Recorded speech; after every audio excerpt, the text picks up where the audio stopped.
안녕하세요.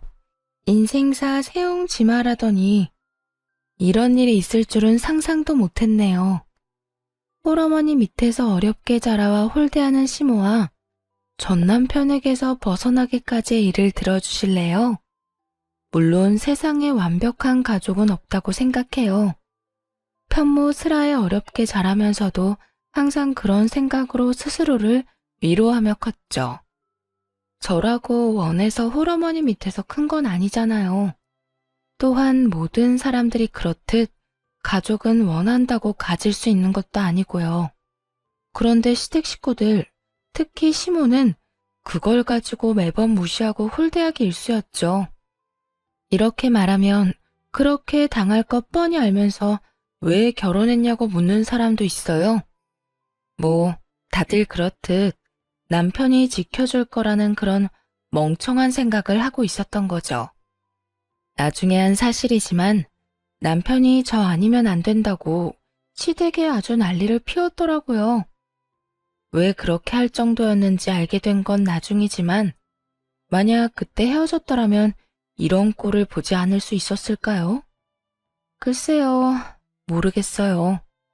다른 집안이었다면 달랐을까 하는 그런 생각도 이전에는 많이 했지만 이젠 더 이상 안 하려고요. 내가 정말 며느리에 대해선 할 말이 많은 사람이야. 너 같은 며느리 들일 생각 정말 추호도 없었거든. 우리 아들이 뭐가 모자라니? 공무원에 집안도 번듯하고 도대체 모자란 게 뭐가 있어서 감히 너 같은 게 옆에 붙어서 우리 아들 혼삭기를 막아? 그래서 몇 번이나 말했지 않니? 애저녁에 헤어지라고. 결혼을 하고 신혼여행을 다녀온 날 들린 시댁에서 시모가 한 말이었어요. 그러니까 처음부터 저는 아니었다는 거죠. 엄마, 제발 그만 좀 해. 내가 좋다잖아.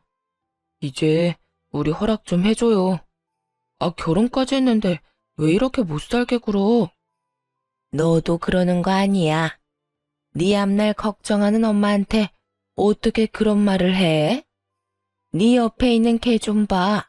아휴, 내가 정말 부끄럽고 속상해서 어디 가서 며느리가 있다고 이야기도 못해. 하긴 결혼식에 남편 친인척은 잔뜩 왔는데 시모 지인은 몇 명 안 왔더군요. 그것만 봐도 알 수 있었어요. 시모가 저를 며느리로 인정하지 않는다는 거. 솔직하게 말하자면 결혼은 우리 둘의 일이니 남편과 잘 살면 될 거라고 생각한 게 너무 안일했던 거죠. 그 뒤로도 시모의 막말은 이어졌어요. 남편이 매번 뭐라고 하니 남편과 시부 앞에서는 더 이상 말을 못하고 둘만 있을 때 그러기 일쑤였습니다. 사사건건 트집을 잡아 저와 제 친정을 무시하는 이야기를 해댔죠. 똑바로 좀 하거라. 너 언제까지 아버지 없이 자란 티 낼래? 응? 시아버지 마음에 드는 게 그렇게 쉬운 일인 줄 알았니? 쓸데없는 짓 집어치우고 그냥 숨 죽인 듯 지내. 네 얼굴 보면 속 터지는 사람이 여기 한둘이야? 하긴 엄마 혼자 뭘 가르쳤겠어. 먹고 사느라 바빠서 애 교육은 뒷전이었겠지. 아으, 지긋지긋해. 언제까지 내가 네 뒤치다거리 다 해줘야 되니? 시부에게 사드리는 선물 하나조차 해도 그런 소리를 들어야 했어요. 게다가 밥상 차리는 것까지 시모에게 한 소리를 들어야 했죠. 그건 거기 아니야. 너는 밥상 차리는 거 하나도 제대로 못 배웠으면서 무슨 결혼을 한다고? 아유, 내가 뭘 바라겠어. 엄마 혼자 키운 딸려니 무식한 게 당연한 거겠지. 어쩜 순진하고 불쌍한 얼굴로 속만 뒤집어 놔? 지금 내가 하는 말이 심하다고 느껴지는 것 같지? 아니야. 그거 다들 그렇게 생각하고 있는 거야. 집안일도 제대로 못해서 보는 사람 속만 뒤집고. 도대체 네 어머니는 뭘 가르친 거니? 너도 그래. 그렇게 악착같이 살았다고는 하지만 재산도 없어, 가방끈도 짧아, 직업도 마음에 안 들어. 그렇다고 집안일을 제대로 하기를 해? 도대체 너희 집에서는 뭘 하고 산 거니? 먹고 산다고 바빴다는 말은 하지도 마. 홀어머니 밑에서 컸다고 그게 면죄부인 줄 아니? 그거 다 티가 나는 거야. 아무리 숨기려고 해도 사람들이 다 안다고, 부모 없이 큰 거. 뭐를 하든 트집을 잡아서 집안 욕을 하는 시모를 보며 물론 가만히 있지만은 않았어요. 처음부터 그럴 수 있었던 건 아니었지만요. 사사건건 트집을 잡으니 그냥 아무것도 안 했거든요. 그랬더니 이번에는 아무것도 안 한다고 화를 내더군요. 너 일도 안 하고 뭐 하는 거니? 어머님이 다 마음에 안 드신다고 하셨어요. 자꾸 배운 게 없다고 하시는데 배울 시간도 안 주셨으니 이참에 그냥 옆에서 어머님 하시는 거 지켜보면서 배울게요. 뭐? 야, 그냥 너 쉬겠다는 거잖아. 그럼 어떻게 하죠? 어머님은 제가 하는 모든 게 마음에 안 드시니 그냥 어머님이 하시는 게 나을 것 같은데요.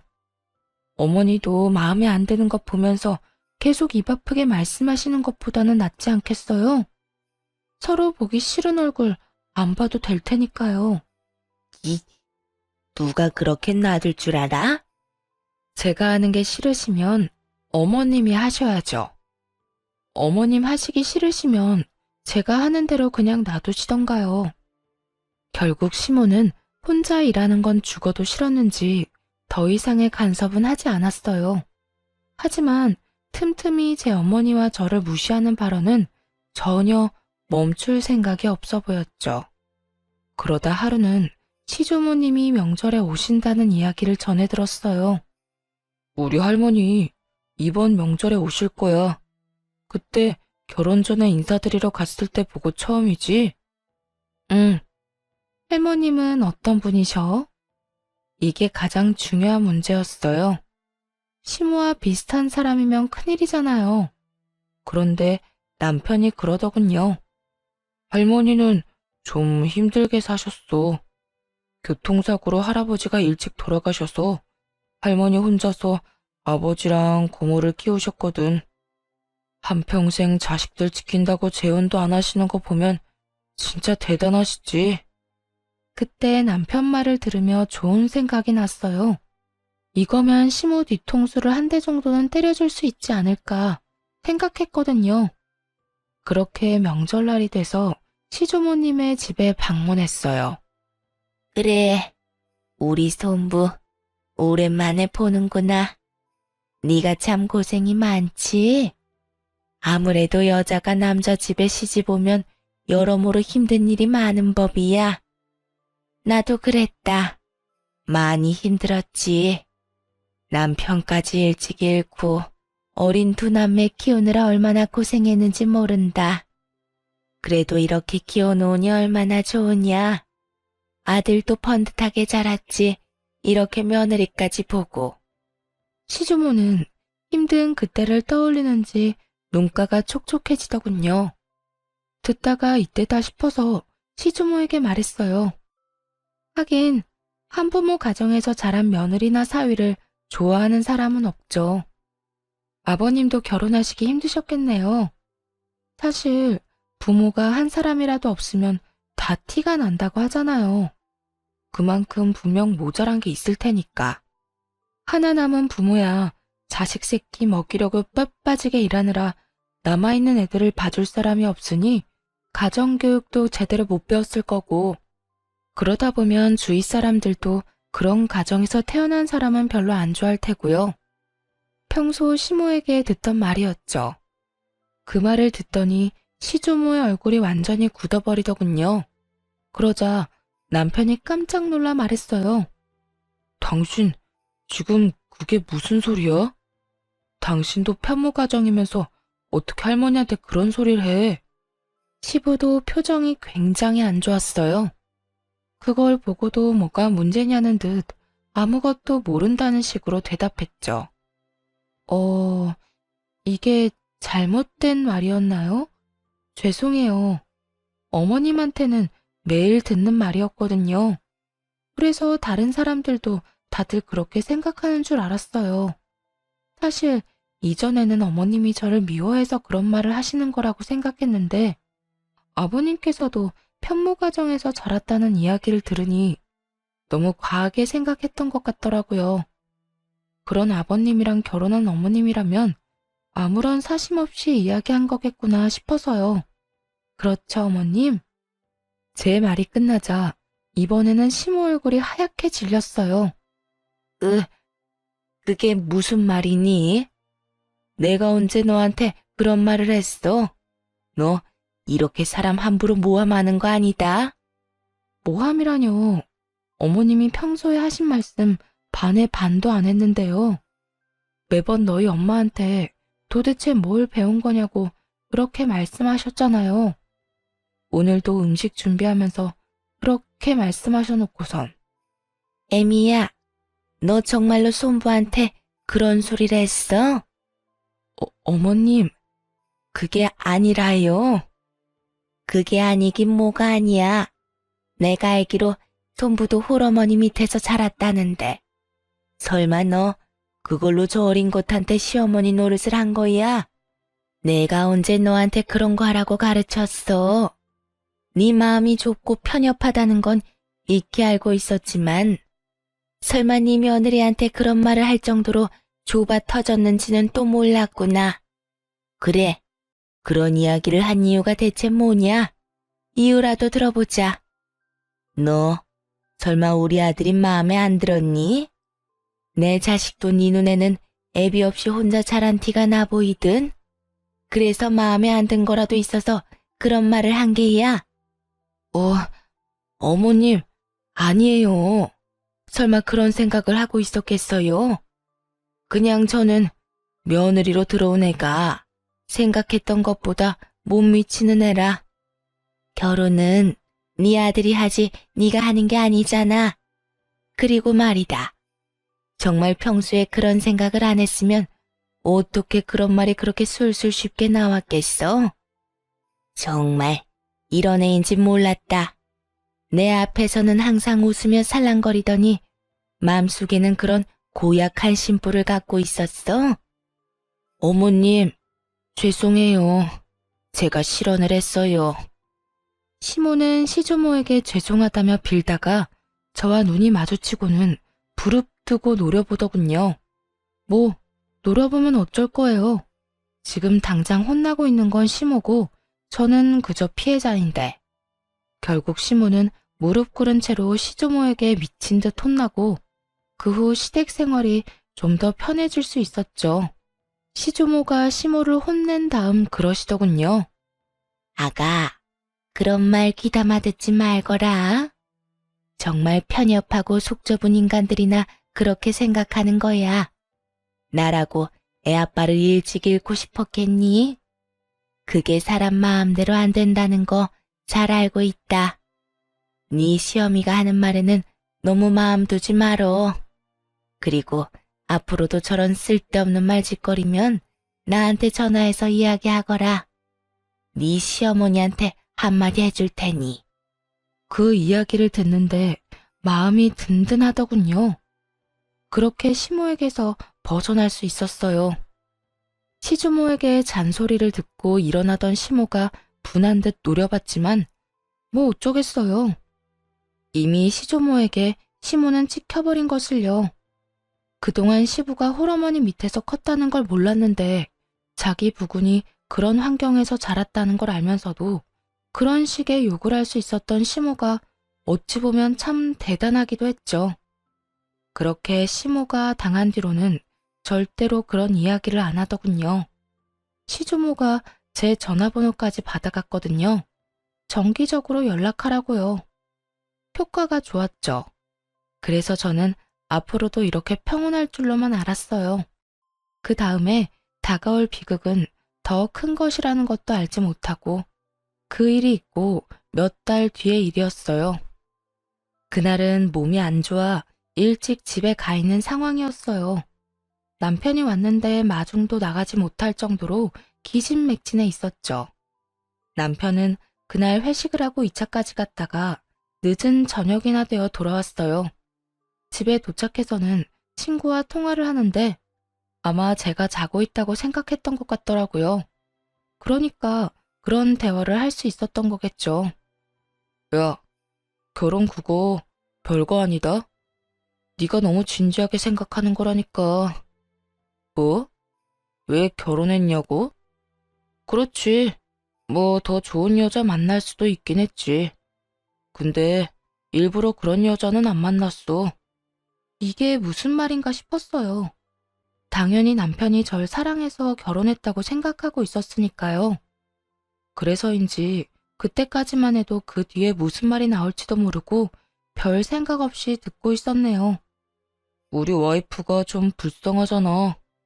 가진 것도 없고 아버지도 없고 딱 봐도 뭔가 챙겨주지 않으면 안 될 것처럼 그렇게 보이지.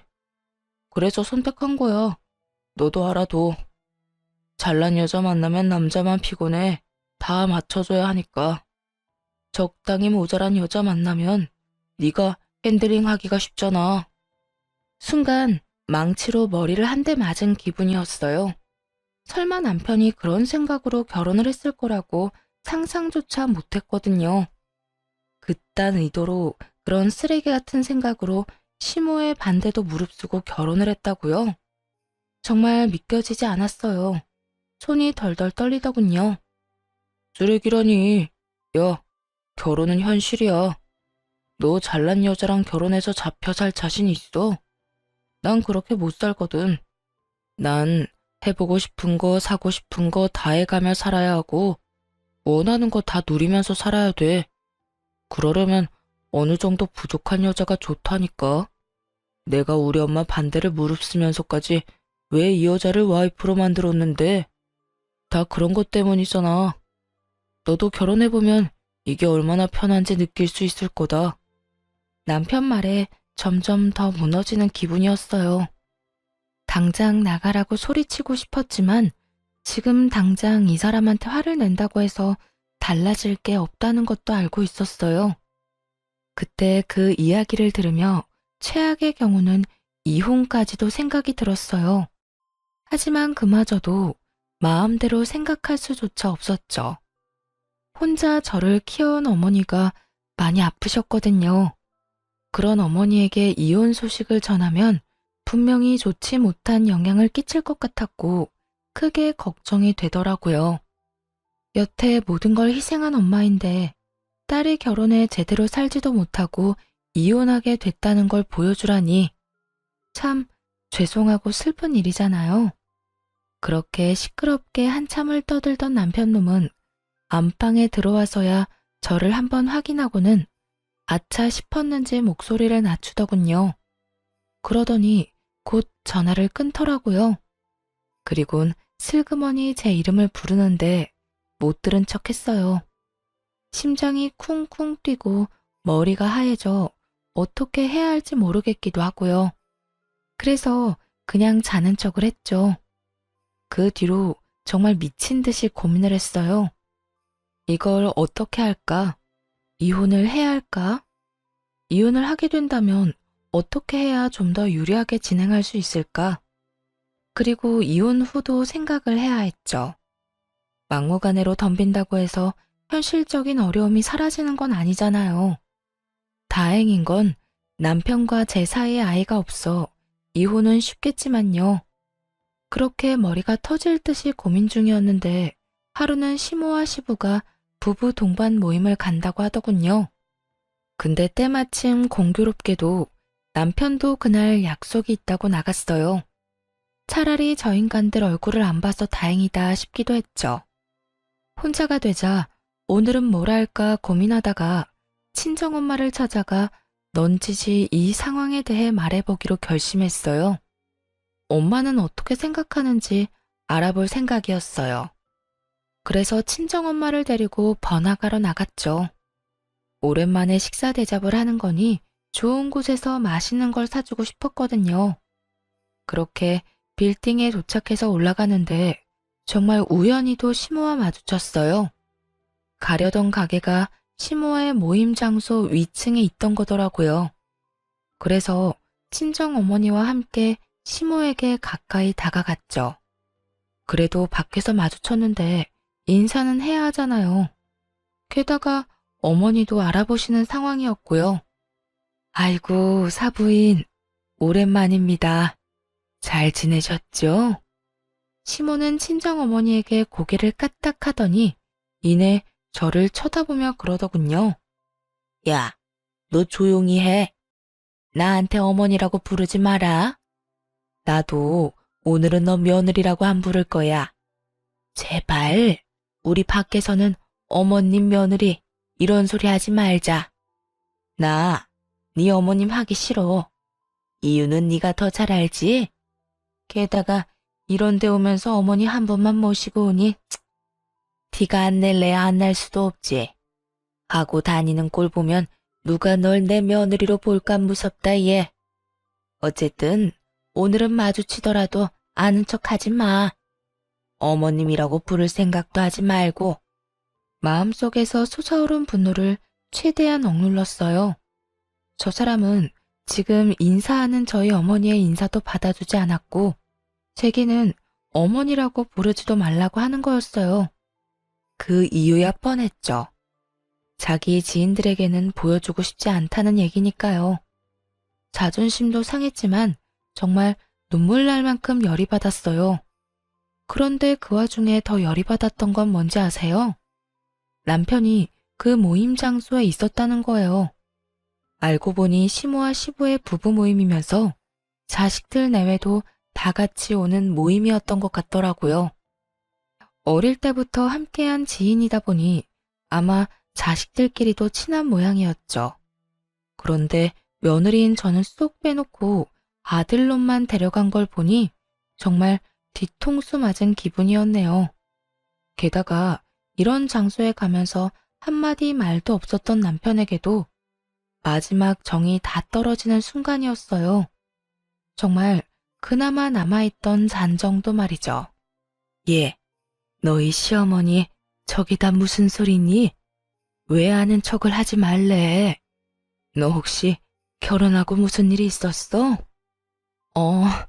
아니야. 엄마 먼저 위에 가서 잠깐 있어.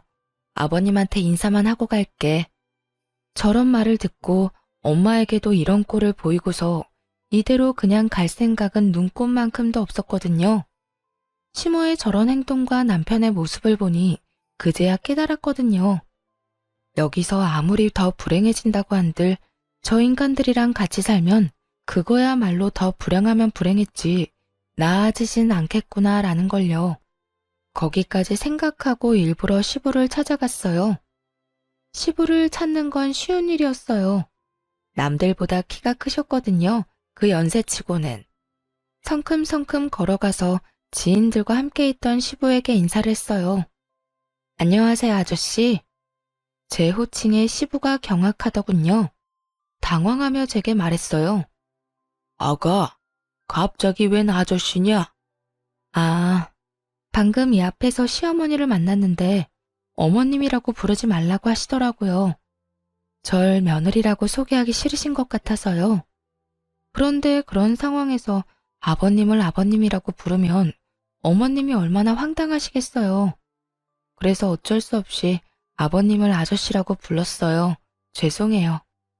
그런데 어머님도 참 너무하시네요. 아무리 제가 탐탁지 않다고는 하셔도 그렇지 제 어머니의 인사까지 그렇게 무시할 필요가 있었을까요? 그 말에 시부 얼굴이 순식간에 당황으로 변하더군요. 설마 사부인이 보는 앞에서 너한테 그런 이야기를 한 건 아니지? 저희 어머니 보는 앞에서 말씀하셨고요. 저희 어머니 그거 다 들으셨어요. 이젠 저도 어떻게 해야 될지 모르겠네요. 제 이야기를 들은 시부가 노발대발하며 시모를 찾더군요. 그 덕에 남편도 시부가 있는 곳을 찾아왔어요. 그리고는 제가 여기 있는 것을 보고 깜짝 놀라더군요. 당신이 왜 여기 있어? 왜? 내가 오면 안 되는 곳에 왔어? 아니, 그게 아니라 그런데 왜 이렇게 소란스러운데? 그건 당신 엄마한테 물어봐. 결국 시끄러운 소리에 시모가 시부를 찾아왔죠. 아니, 당신은 도대체 왜 이렇게 시끄럽게 굴어요? 어머, 넌? 시부에게 말을 걸다가 그 앞에 있는 저를 보고 깜짝 놀라더군요. 당신 대체 생각이 있어 없어? 어떻게 며느리한테 그런 이야기를 해? 사부인 보는 앞에서. 제가 뭘 어쨌다고 그래요? 그냥 조용히 지나가고 싶은 마음에 아는 척하지 말라고 한 것뿐이에요. 이게 그냥 조용히 지나갈 일이야? 어떻게 사부인 보는 앞에서 며느리한테 시어머니라고 부르지 말라고 할 수가 있어? 당신 진짜 생각이 있는 거야 없는 거야? 저번부터도 그렇지만 아무리 생각해봐도 도저히 이해가 안 돼. 왜 이해가 안 돼요? 난 이해가 되는데. 애초에 저런 애 며느리로 받아들일 생각 없었다고요. 쟤보다 훨씬 괜찮은 여자애도 많았는데 왜 저런 애가 우리 아들 와이프인 거예요? 대체 왜? 당신은 그게 싫지도 않아요? 그 수많은 재원들. 집안도 빵빵하고 얼굴도 예쁘고 돈도 잘 버는 그런 애들이 줄을 섰었는데 왜 꼭 저 여자애냐고요? 아무것도 없잖아요. 돈도 없고 그렇다고 집안이 좋은 것도 아니고. 지금 그걸 말이라고 해? 당신 아들이 좋다잖아. 좋아해서 결혼한 사람한테 뭘 더 바라는 건데. 두 분이 크게 싸울수록 남편놈 표정은 일그러져 가더군요. 그러더니 저를 어디론가 끌고 갔어요. 그렇게 조용한 곳에 도착하고서 곧 따지듯이 묻더군요. 아무리 그래도 그렇지. 사람이 이렇게 많은데 어떻게 두 분 싸움을 붙일 수가 있어? 너 이거밖에 안 되는 애였어? 이야기를 다 듣긴 들은 거야? 내가 당신 어머니한테 어떤 취급 받았는지 당신이 알고 그런 소리 하는 거냐고. 엄마가 당신한테 그런 얘기하는 거 하루 이틀 일도 아니잖아. 그거 하나를 못 참아서 이런 일까지 벌이는 거 넌 너무하다고 생각하지 않아? 우리 가족한테 미안하지도 않냐고. 내가 뭘 미안해해야 하는데? 너희 어머니한테 어머님이라고 안 부른 거? 아버님한테 아저씨라고 부른 거? 그럼 아는 척하지 말라는데 무시하고 왔어야 했어? 놀란 우리 친정엄마 놔두고? 너야말로 나한테 미안하지도 않아? 넌 왜 나한테 거짓말하고 여기 왔는데? 너도 내가 마누라인 거 어디 가서 말하기 싫어? 그건 엄마가 이야기하지 말라고. 이런 행동이 문제인 거야. 그럼 당신 엄마가 당신더러 나랑 이혼하라고 하면 당신은 이혼하겠네? 그건 아니지. 내가 당신하고 결혼하려고 얼마나 애를 썼는데. 당신도 알잖아. 내가 엄마 설득한 거. 그래. 그래서 내가 등신같이 그거 믿고 당신이랑 결혼했지. 근데 너도 너희 엄마랑 똑같아. 너 얼마 전에 나 자는 줄 알고 신나게 떠들더라. 내가 불쌍해서 결혼했다며? 어느 정도 부족한 게 있어야 말 잘 듣는다고. 네 이상형에 대해서 잘 들었어. 그런데 그렇게 부족한 여자라도 이혼은 요구할 수 있지. 내가 그간 너희 엄마한테 무시당하면서 이혼 생각 안 해봤을 것 같아? 그런데 참았어. 근데 오늘 우리 엄마도 똑같이 무시당했거든? 그건 못 참겠더라. 그래서 너랑 이혼하려고. 당신 엄마 그렇게나 며느리가 싫다는데 내가 때려치울게. 그게 너도 좋잖아. 그러니까 너도 아웃이야. 야, 네가 뭔데 나한테 아웃이니 많이 해. 너 따위가 나한테. 그래, 너한테 나는 그따위지. 더 좋은 여자 만나서 살면 되잖아. 왜 그따위 여자한테 매달려? 왜? 너무 잘난 여자 만나면 맥도 못 추릴까 봐 그래? 너무 돈 많은 여자 만나면 네 맘대로 못할 것 같아서 그러냐고. 나같이 부족한 여자 만나야 네 맘대로 살 수 있으니까. 이런 인성 파탄자 같으니 그걸 사랑이라고 믿은 내가 미친년이지. 야, 말이 심하잖아. 심해? 네가 더 심해, 이 나쁜 놈아. 너도 네 엄마도 최악이라고. 부족한 마누라가 다루기 쉽다고? 그 부족한 마누라한테 이혼이나 당해봐. 그날 그렇게 남편놈에게 이혼을 요구하고 친정엄마와 식사를 했어요. 그리고 친정엄마에게 이혼 이야기를 슬쩍 꺼냈죠. 자세한 이야기는 하고 싶지 않았는데 그걸 아셨는지 어머니도 더 묻지는 않더라고요. 하지만 이전에 시모와의 대화로 시댁에서 어떤 취급을 받고 있는지 다 파악하신 것 같더군요. 그렇게 식사를 마치고 집에 돌아와 짐을 싸고 있으니 남편놈이 옆에 붙어서 계속 말을 걸었어요. 당신 진짜 나랑 이혼할 거야? 내가 한 번만 봐줄 테니까 다시 한 번만 생각해봐. 난 당신이랑 이혼 못해. 내가 지금 당신이랑 이혼해봐. 내 평판이 어떻게 되겠어? 당신이 어찌 됐든 나는 이혼남 딱지 달고 사는 거 싫다고. 그러니까 이혼은 꿈도 꾸지 마. 기가 찼습니다. 이혼을 하기 싫다는 남편놈의 이유는 자기 평판 때문이었어요. 그렇게 짓거리더니 이혼하고 싶지 않다며 협박을 하더군요. 그렇지만 시모의 반응은 달랐어요. 굉장히 좋아했거든요. 짐을 싸는데 기분이 정말 더럽더라고요. 그리고 오기도 생겼죠. 내가 너희보다 더 잘 살아내겠다고. 그래서 결국에 웃는 사람이 나라는 걸 보여주겠다고 말이죠. 그런데 언제나 힘든 일은 한꺼번에 오더군요. 이번에는 이혼 소송 도중에 친정엄마가 돌아가셨어요. 원래부터 몸이 안 좋으시긴 했어요. 그래서 병원 진료도 받았고요. 그런데 시모와 마주치고 저의 상황에 대해 아신 뒤로 컨디션이 급격히 안 좋아지시더니 그렇게 손 쓸 틈도 없이 돌아가셨죠. 너무 힘들었어요. 그런데 어떤 멀끔한 아저씨가 와서는 부의금으로 1억을 내고 가신 분이 계셨어요. 그것도 제게 직접 전해주셨죠. 그 아저씨를 붙잡고 물어봤어요. 왜 그렇게 큰 돈을 준 것인지. 내가 아가씨 엄마한테 신세를 많이 줬어. 사실 그 돈으로도 모자라지. 더 주고 싶은데 아가씨가 그걸 안 좋아할 수도 있다는 생각이 들어서 자제한 거야. 엄마에게 신세를 졌다고요? 엄마는 그런 얘기 없었는데. 혹시 혼자서 하기 힘든 일 있거나 버거운 일 있으면 나한테 연락해요. 나라도 대신해서 열심히 아가씨 도와줄 테니까.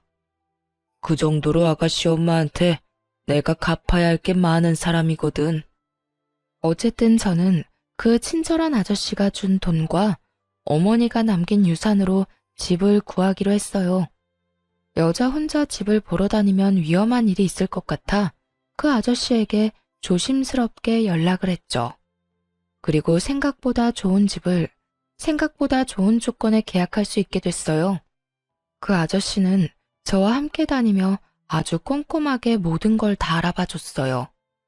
무엇보다 안전한지부터 확인하더군요.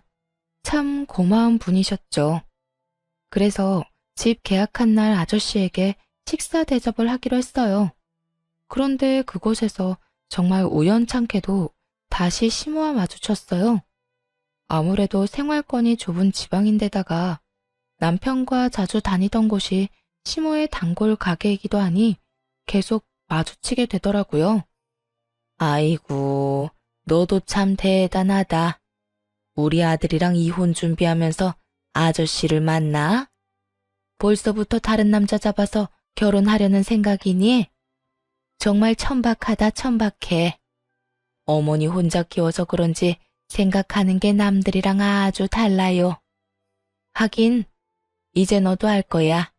그게 딱 네 수준이라는 거. 우리 아들이랑 헤어져 주는 것만으로도 고마우니까 내가 더 이상 아무 말은 안 할게. 근데 이건 꼭 말해야겠다. 무슨 일로 여기 왔는지 모르겠지만 오늘은 다른 데서 식사해. 오늘 우리 아들 여기서 중요한 약속이 있어. 그러니까 네가 나가줘. 그 이야기를 듣고 있는데 정말 어이가 없더라고요. 이 가게가 자기 것도 아니면서 뭘 나가라 말아요. 한마디 하려는데 옆에 있던 아저씨가 참지 못하고 나섰어요. 아줌마는 뭔데 우리더러 나가라고 하는 겁니까? 아줌마가 이 가게 사장님이라도 돼요? 사장은 아니지만 이 애랑 내가 그리 좋은 사이는 아니거든요. 그리고 그쪽도 딸 같은 애 데리고 이런 데 와서 밥 먹고 그러는 거 좀 그렇지 않나? 남들 보기 얼마나 부끄러운지도 모르고. 하긴 그런 짓 저지르는 사람들은 부끄러움도 모르더라. 저 아저씨를 싸잡아 모욕한 시모의 입은 정말 한 대 쳐주고 싶을 만큼 얄미웠어요. 제가 여기 사장 지인입니다. 아주머니야말로 정신이 나갔네. 나랑 이 아가씨가 어떻게 그런 사이로 보여요?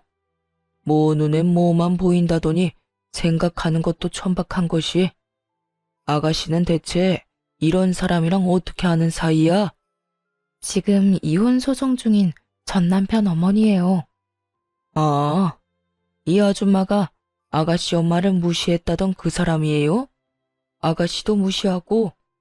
네, 저희 엄마가 인사하셨는데 인사도 다 무시하고 엄마 보는 앞에서 저한테 어머님이라고 부르지 말라고, 너 같은 며느리 부끄러워서 어디 내놓기 힘들다고 그렇게 말씀하셨던 그분이세요. 제 말이 끝나자마자 아저씨는 시모를 아래 위로 훑어봤어요. 그런데 시모도 지지 않고 아저씨를 아래 위로 훑어보더군요. 그러더니 아저씨 하는 말은 싹 다 무시하고 저한테 이야기하더군요. 안 나갈 거면 우리 아들 방해나 하지 마. 우리 아들 오늘 선 보는 자리야. 턴볼 여자분 집안이 빵빵한가 보죠. 빵빵하다 마다. 부모님이 의사야.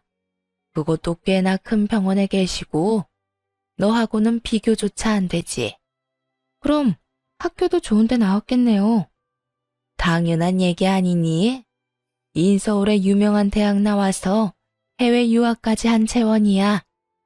한마디로 엄청 잘난 여자란 얘기네요.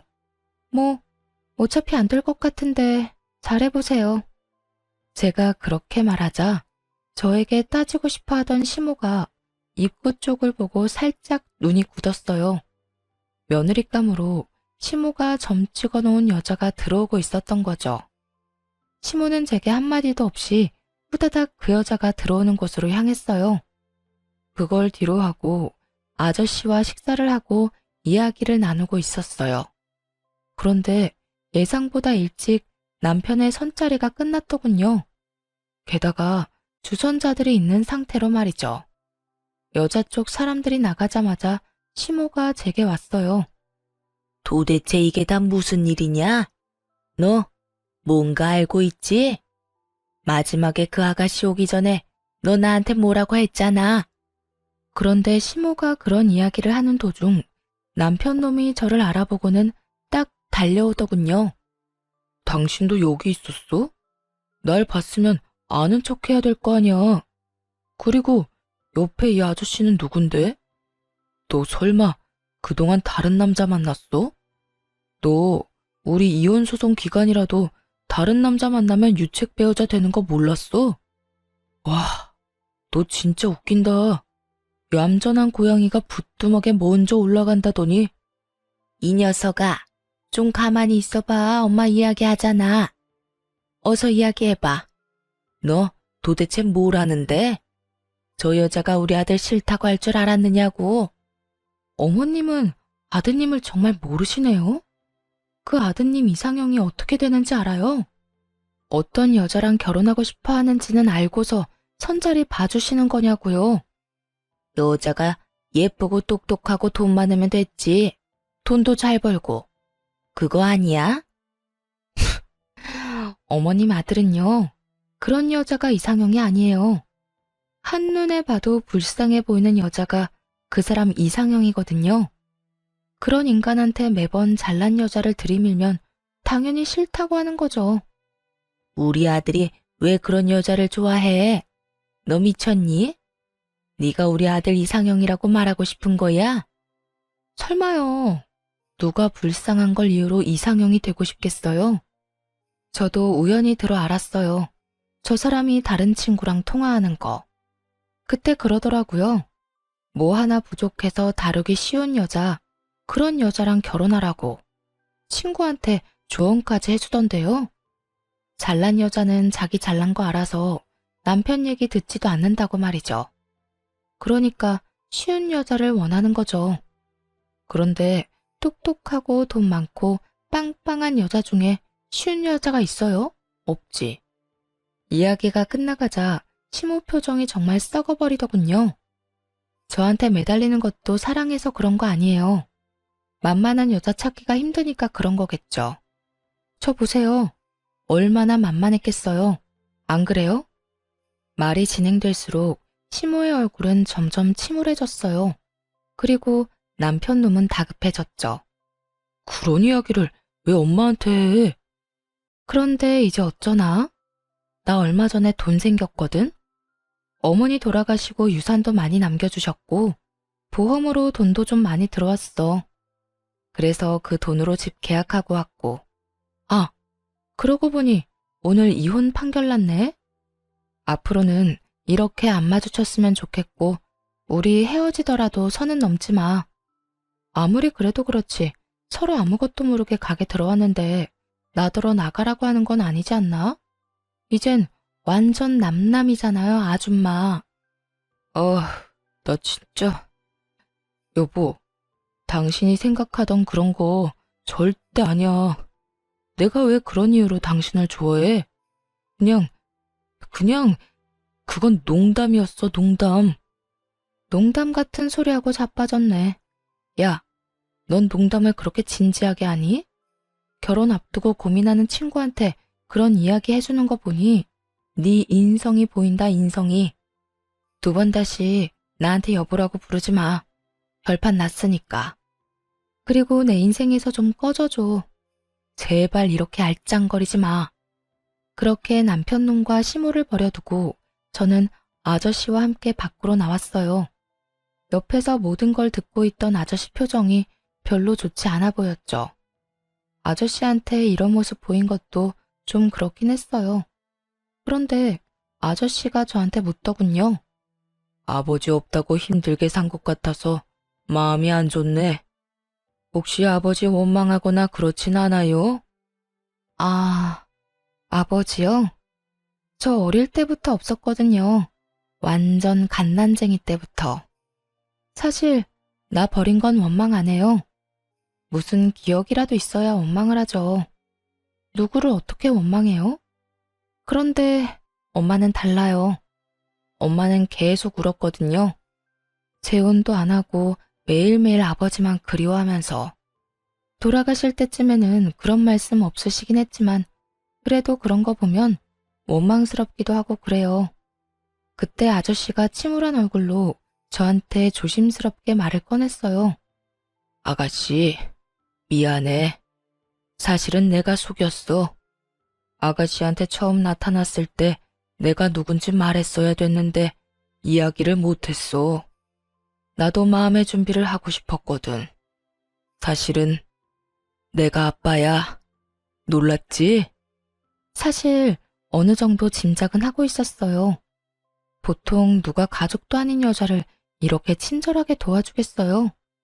그리고 어머니가 가지고 있던 아버지 사진이랑 비슷하게 생기셨더라고요. 많이 늙었지만 그래도 비슷해 보였죠. 어떻게 절 찾았어요? 네 엄마가 연락했어. 그 사람은 다 알고 있었지. 내가 어떻게 사는지. 그렇게 우리 어머니한테 쫓겨나다시피 나가고서는 내가 아무리 찾아도 못 찾던 그 사람이었는데 죽을 때가 다 돼서 그런가 남겨진 딸 생각 때문에 그랬나. 나한테 연락이 왔더라고. 우리 딸 지켜달라고. 참 울컥했어요.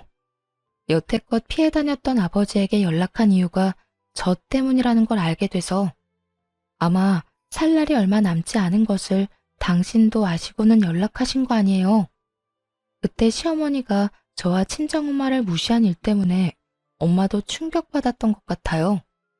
제가 시댁에서 그렇게 무시당하는 걸 어머니가 그때 처음 아셨거든요. 마지막 가는 길에 짐만 안겨드린 것 같아 죄송한 마음뿐이었어요. 그렇게 저에게는 다시 새로운 가족이 생겼어요. 어머니가 돌아가시고 아버지가 생긴 거죠. 아버지는 뭐든 해주고 싶어 했어요. 이혼하고 얼마 후 미용 관련 자격증을 따기로 했어요. 그렇게 공부를 하고 어렵게 자격증을 따고 나니 아버지는 이번에는 가게를 차려주고 싶어 했어요. 자격증을 딸 때도 아버지가 물심양면으로 다 지원해 주셨는데 바로 가게까지 차려주시려 할 줄은 상상도 못했죠. 그때만 해도 혼자서 일할 수 있는 작은 상가 정도겠거니 생각했어요. 그런데 아버지가 보여준 상가는 제 상상과는 전혀 달랐어요. 그 지역 내에서도 최고 번화가한 거리에 있는 상가 1층이었거든요. 임대료도 엄청 높았고 혼자서 이 큰 매장을 이끌어간다는 건 상상도 되지 않더라고요. 하지만 아버지는 뭐 어떠냐고 일단 보기나 하라는 반응이었어요. 그래서 저도 별 부담 없이 그냥 보기는 했죠. 아버지가 딸한테 잘 보이고 싶었나 보다.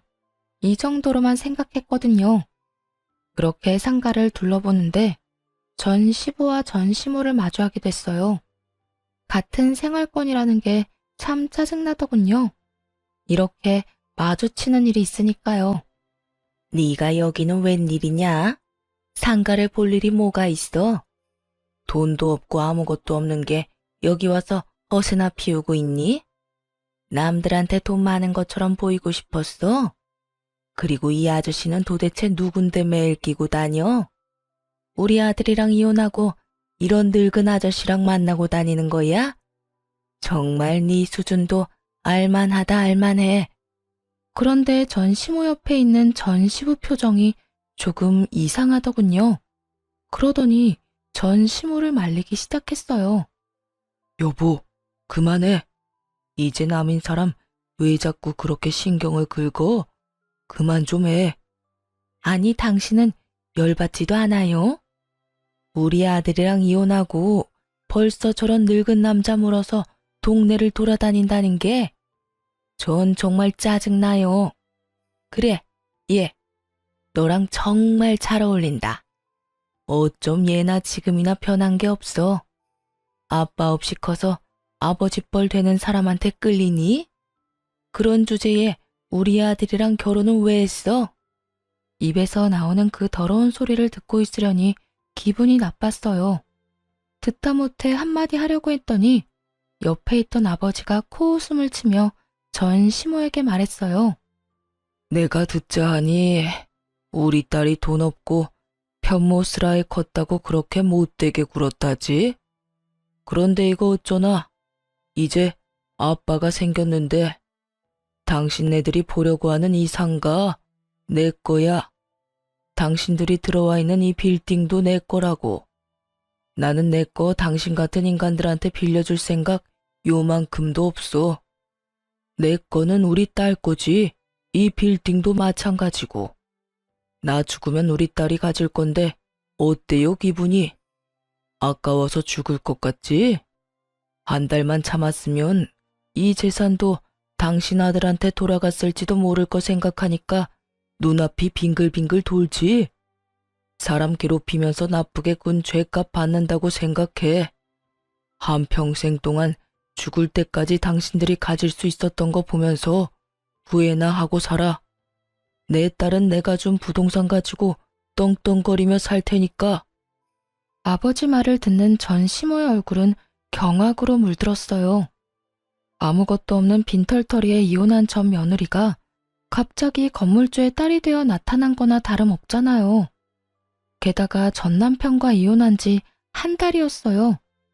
한 달 만에 전 며느리 처지가 바뀌었으니 자기 딴에는 또 얼마나 억울했겠어요. 어이없죠? 실제로 자기 것도 아니면서. 잠깐만. 진짜야? 진짜로 너희 아버지야? 이 빌딩 주인이고? 나한테 거짓말하는 거 아니지? 그때 아버지가 관리인을 불렀어요. 여기 있는 사람들 내보내요. 톡 시끄러운 인간들이니까. 진짜로 경비원들과 관리인들이 전 시부와 전 시모를 내보내기 시작했어요. 그때가 되니 전 시모 얼굴이 완전히 놀라버리더군요.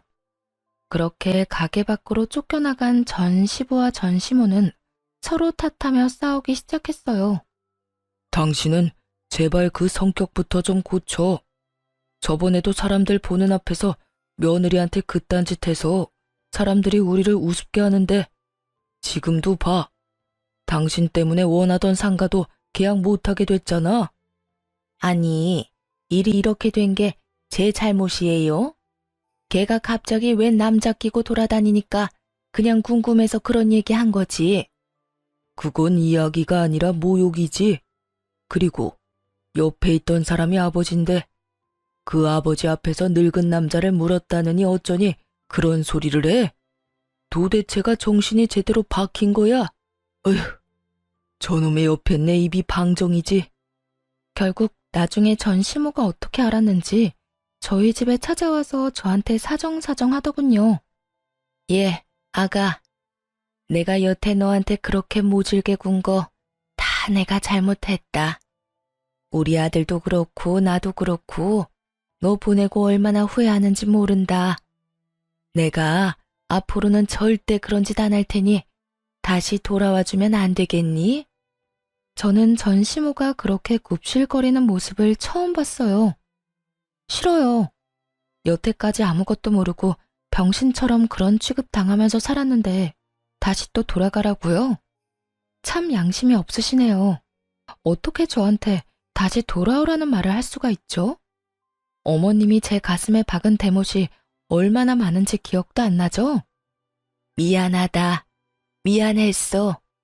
내가 잘못했다니까. 죄송한데 헛소리는 그만 좀 하시고 저한테 와서 왜 이러는지 잘 알아요. 제가 아니라 제 아버지 재산이 탐나는 거겠죠. 그러니까 우리 아버지 말처럼 그냥 그렇게 평생을 후회하면서 사세요. 가지지 못한 거, 가질 수 있었던 거, 반쯤은 손에 들어왔던 거, 이 근처 지나가면서 항상 그렇게 느끼시라고요. 아참, 그리고 그렇게 원하던 돈 많고 집안 빵빵한 며느리 잘 찾아보세요. 아드님 정신머리로 어머님 원하는 며느리 만날 수 있으려나 모르겠지만요. 제발 어떻게 안 되겠니?